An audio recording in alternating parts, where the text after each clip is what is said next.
कुछ इस तरह के खून खराबे से शुरुआत हुई थी भारत पर मुगलों की हुकूमत। ये नजारा था 1526 में हुए पानीपत की पहली लड़ाई का, जब अपने ही देश के राजाओं ने अपने पड़ोसी राजा इब्राहिम लोदी पर हमला करने के लिए मुगल बादशाह बाबर को न्योता भेजा था, जिसके लिए बाबर मान गए और आ गए युद्ध में अपने साथ तोपें लेकर। और यही वो दौर भी था जब भारत के लोगों ने पहली बार एक रियल तोप देखा था। और उस समय ऐसे हाईटेक हथियारों की वजह से इब्राहिम लोदी के कई सैनिक बेमौत मारे गए और आखिरकार बाबर दिल्ली के तख्त पर कब्जा करने में कामयाब हो गया। लेकिन अगर हम इतिहास के पन्नों को पलट कर देखें तो ये पहली बार नहीं था जब बाबर ने भारत के किसी राज्य पर हमला किया था, बल्कि इससे पहले भी वो भारत के 4 राज्यों पर हमला करके उन पे अपना कब्जा जमा बैठा था। लेकिन दिल्ली के तख्त पर कब्जा करते ही पूरा भारत मानो मुगलों की मुट्ठी में आ गया था। मुगलों का भारत पर कब्जा जमाने में सबसे बड़ा हाथ तो यहाँ के राजाओं का ही था, क्योंकि वो आपस में ही छोटे छोटे राज्यों के लिए लड़ते रहते थे। और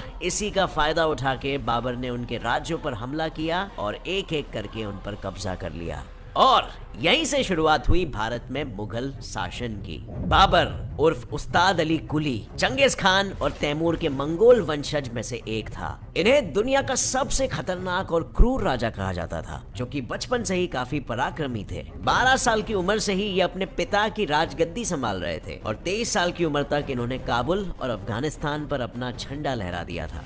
लेकिन भारत पर कब्जा जमाने के लिए उन्हें कई लड़ाइयां लड़नी पड़ी और फिर पानीपत की लड़ाई के बाद उन्होंने आखिरकार भारत पर फतेह हासिल कर ली। भले ही वो अपने दुश्मनों के लिए कितना भी क्रूर था, पर उनकी दरिया दिली की मिसालें करते लोग थकते नहीं थे। और इसका सबसे बड़ा उदाहरण था पानीपत पर फतेह पाने के बाद लूटा हुआ धन उन्होंने अपने सैनिकों और सहयोगियों पर खर्च कर दिया। इसके अलावा उन्होंने अपने पहले से बसे बसाए साम्राज्य यानी काबुल के सारे निवासियों में जीत की खुशी में चांदी के सिक्के बांटे और उनकी इसी दरिया दिली ने उन्हें एक नया नाम दिलवाया, जो नाम था कलंदर, जिसका मतलब होता है दानवीर। लेकिन पूरे भारत पर कब्जा करने वाला बाबर ज्यादा दिनों तक इस जीत का जश्न नहीं बना पाया, क्योंकि 1530 में किसी बीमारी की वजह से उसकी मौत हो गई। बाबर की मौत के बाद पूरे भारत को संभालने का जिम्मा आ गया उनके बड़े बेटे हुमायून के कंधों पर। लेकिन हुमायून के और 3 छोटे भाई भी थे, इसीलिए उन्होंने कुछ राज्य अपने भाइयों को भी संभालने दे दिए। हुमायून अपने शांत स्वभाव और साधे विचारों के लिए जाने जाते थे, लेकिन उनके भाइयों के षड्यंत्रों के वजह से उन्हें कई लड़ाइयां लड़नी पड़ी, क्योंकि उनके भाई उनसे दिल्ली का तख्त छीनना चाहते थे।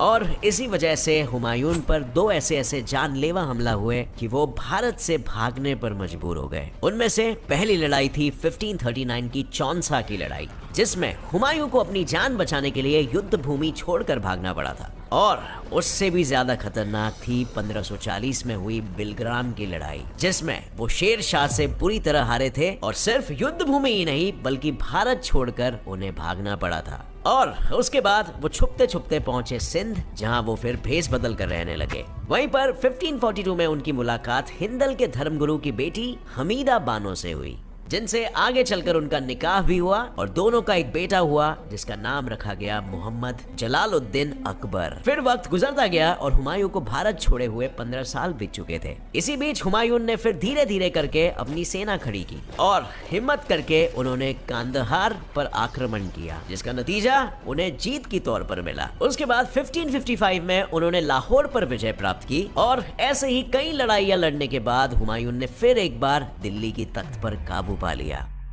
और इस तरह उन्होंने फिर से एक बार भारत में अपना राज्य जमा लिया। पर अफसोस वो ज्यादा देर तक अपने इस राज्य को बढ़ते हुए नहीं देख पाए, क्योंकि 1555 में अफीम के नशे में धुत हुमायून अपने दिल्ली के महल में बनी लाइब्रेरी की सीढ़ियों से फिसल गए और नीचे गिरते ही उन्होंने तुरंत दम तोड़ दिया। उनकी मौत के बाद उनकी पत्नी हमीदा बेगम और बेटे अकबर ने दिल्ली में हुमायून का मकबरा बनवाया, जिसे आज भी देश विदेश से लोग देखने आते हैं। पर हुमायून के जाने के बाद मुगल राज एक बार फिर से लड़खड़ाने लगा और इसी का फायदा उठाकर राजा हेमू ने दिल्ली पर आक्रमण करके उसके तख्त को हासिल कर लिया। उस वक्त अकबर महज 12 साल के थे और कोई दूसरा सम्राट ना होने के कारण मुगलों को पीछे हटना पड़ गया। लेकिन हुमायूं के सबसे वफादार सेनापति बैराम खान कुछ ही महीनों में एक बार फिर से मजबूत सेना खड़ा कर चुके थे और साथ ही अकबर को भी युद्ध की कई रणनीतियों की शिक्षा दे चुके थे। अपने तैयार सेना के साथ फिर अकबर और बैराम खान ने 1556 में पानीपत में राजा हेमू की सेना पर आक्रमण किया। अब इस लड़ाई में एक तरफ थे राजा हेमू और दुगनी बड़ी सेना और दूसरी तरफ थे 13 साल के जलालुद्दीन अकबर और उनकी मुगल सेना। लेकिन यहाँ पर अकबर के सर पर हुमायूं के सबसे वफादार सेनापति बैराम खान का हाथ था,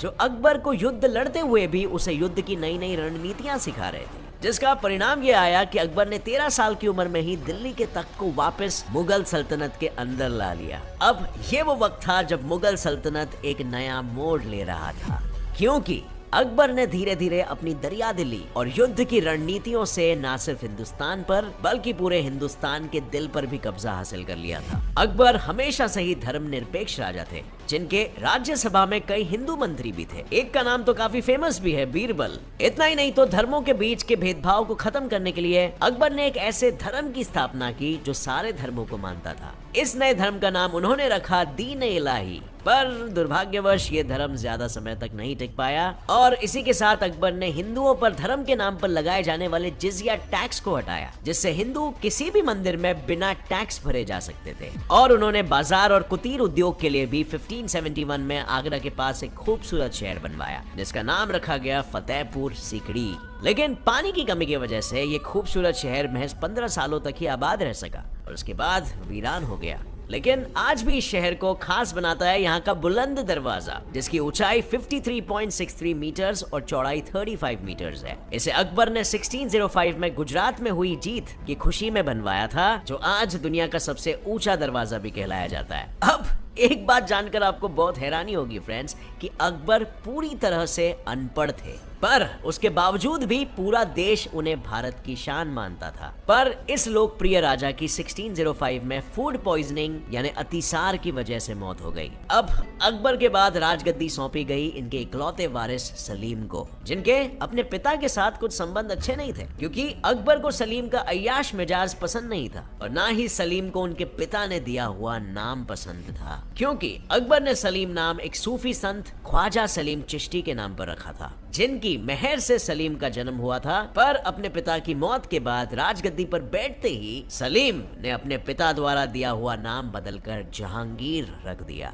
अपने पिता की तरह ये भी न्याय प्रिय राजा थे। जहांगीर लोगों के बीच बैठकर उनकी बातें सुनते थे और साथ ही उन्होंने एक न्याय की चेन भी बनाई थी, जिस चेन को जोर जोर से हिलाकर लोग जहांगीर से मदद की गुहार लगाते थे। पर जितने वो लोगों के लिए न्याय प्रिय थे, उतने ही वो गुनहगारों के लिए क्रूर भी थे। वो अपराधियों को काफी खौफनाक सजाएं देते थे, जैसे कि हाथी के पैरों तले कुचलवा देना या फिर बिना कपड़ों के धूप में खंबे पर लटका देना। वैसे जहांगीर थे काफी रंगीन मिजाज के, इसीलिए उन्होंने 20 शादियां की थी, जिसमें से उनकी पहली पत्नी मानबाई आगे चलकर मुगल खानदान की सबसे मशहूर रानी बनी। लेकिन जहांगीर सबसे ज्यादा प्यार अपनी रानी नूरजहां से करते थे, क्योंकि वो ना सिर्फ खूबसूरत थी बल्कि बहुत ही ज्यादा समझदार भी थी। वैसे तो जहांगीर के अपने सभी रानियों से कई बेटे हुए, लेकिन उन सभी की किसी न किसी बीमारी की वजह से बचपन में ही मौत हो गई। जहांगीर के सारे बेटों में से सिर्फ एक ही बच पाया था, कैन यू बिलीव इट, जिसका नाम था खुर्रम उर्फ शाहजहां। जहांगीर अपने शराब और अफीम की लत की वजह से 1627 में चल बसे और फिर आया एक और नया दौर, जब हिंदुस्तान का तख्त ताज शाहजहां के सर पर सजा। शाहजहां के दौर में हिंदुस्तान फाइनेंशियली ग्रो होने लगा। ये वही दौर था जहां आर्ट और आर्किटेक्चर को काफी बढ़ावा दिया गया और हमने फॉरेन कंट्रीज के साथ ट्रेड करना शुरू किया। शाहजहां ने विदेशी व्यापार बढ़ाने के लिए कई सारे पोर्ट्स और बड़े बड़े कैरियर शिप्स बनवाए और फिर ट्रेडिंग की शुरुआत होते ही मुगल्स के द्वारा लाए गए ओवरऑल दुनिया के 1/4 धन द्वारा उस वक्त हमारी जीडीपी 20.9% से बड़ी थी। इसके अलावा कला प्रेमी होने की वजह से उन्होंने भारत में लाल किला, दीवाने आम और दीवाने खास बनवाए और साथ ही उन्होंने बनवाया आगरा में मोती मस्जिद और दुनिया के 7 अजूबों में से एक नायाब ताजमहल। जो उन्होंने अपनी सबसे प्यारी बेगम मुमताज महल के लिए बनवाया था। इन सभी के साथ उन्होंने खुद के लिए मयूर सिंहासन भी बनवाया, जिसमें दुनिया भर से लाए हुए हीरे और जवाहरात जड़े गए थे। पर 1639 में ईरान के राजा नादिर शाह के खिलाफ युद्ध हारने के बाद नादिर शाह वो मयूर सिंहासन छीन कर लेके गए और यहाँ वक्त के साथ साथ शाहजहां बुढ़ापे की ओर बढ़ रहे थे और अपना सिंहासन वो अपने 4 बेटों में से किसी एक को संभालने के लिए देने वाले थे। उन्होंने अपना आखिरी निर्णय लिया और अपने बड़े बेटे दारा शिकोह को राजपाट दे दिया, क्योंकि बड़ा बेटा होने के साथ साथ वो काफी समझदार था और सभी धर्मों का इक्वल आदर करता था और एक न्यायप्रिय इंसान भी था। लेकिन ये बात उनके तीसरे बेटे औरंगजेब को राज नहीं आई और उसने 1658 में दारा शिकोह के खिलाफ युद्ध छेड़ दिया और यही वो युद्ध था जिस पे हिंदुस्तान का भविष्य टिका हुआ था और अनफॉर्चुनेटली दारा शिकोह की हार हुई और औरंगजेब जीत गया। ये वो दौर था जहां पर न्याय का बादल हिंदुस्तान से हट गया था और हर जगह सिर्फ क्रूरता ही क्रूरता का माहौल छा रहा था। जीतने के बाद ही उसने शाहजहां को तुरंत कालकोठरी में डाल दिया और अपने भाई को सुनाई सजाए मौत। यहाँ तक कि अपने भाई को एग्जीक्यूट करने के बाद वो उसका कटा हुआ सर लेके अपने बाप के पास गया उसे दिखाने के लिए और फिर जख्मों पे नमक डालने के लिए ये तक कह गया कि ये देखो, ये है आपका चुना हुआ राजा। इस दौर में हिंदुस्तान पर शुरू हो गया मुगलों की क्रूरता का शासन। जब लाखों बेगुनाह हिंदुओं का कत्लेआम होने लग गया, तोड़े गए हजारों मंदिर, बनाए गए उस पर मस्जिद और ना जाने कितने हिंदुओं को अपनी जान बचाने के लिए इस्लाम अपनाना पड़ा। और ये सब देख के सारे हिंदू राजाओं ने मिलके औरंगजेब पर युद्ध घोषित कर लिया और इस युद्ध में औरंगजेब इतना घायल हुआ कि 3 महीनों तक वो बिस्तर में पड़ा रहा और वहीं पर तड़प तड़प के 1707 में उसकी मौत हो गई। उसकी मौत के बाद मुगल शासन का दबदबा बरकरार नहीं रहा और जल्दी हिंदुस्तान से मुगलों का नाम मिट गया। आखिरी मुगल रूलर था बहादुर शाह जफर, जिसने 1857 अपराइजिंग अगेंस्ट द ब्रिटिश में काफी कंट्रीब्यूट भी किया था, लेकिन अनफॉर्चुनेटली वो अपराइजिंग सक्सेसफुल नहीं हो पाई और कहीं ना कहीं ब्रिटिश की डिवाइड एंड रूल पॉलिसी काम कर गई। एनीवे फ्रेंड्स, ये थी मुगल शासन की कुछ खास बातें और कहानियां। इस वीडियो में से आपको कुछ भी नया जानने मिला तो एक लाइक जरूर ठोकना। क्या आपको लगता है कि मुगल्स का भारत में आने से कोई फायदा हुआ या फिर नुकसान ही नुकसान हुआ? अपने राय को नीचे कमेंट्स में जरूर शेयर करना हमारे साथ। अपने सभी फ्रेंड्स के साथ ये वीडियो शेयर करो और उन्हें बताओ हमारे इंडियन हिस्ट्री के बारे में। और अगर ऐसे ही इन्फॉर्मेटिव और एंटरटेनिंग वीडियोस आपको देखने हैं आगे, तो अभी नोटिफिकेशन बेल ऑन कर लो सब्सक्राइब करके इस चैनल को, और नेक्स्ट वीडियो के लिए रेडी रहो, आपका ज्ञान बढ़ते रहने वाला है। As always friends, stay curious, keep learning and keep growing. जय हिंद।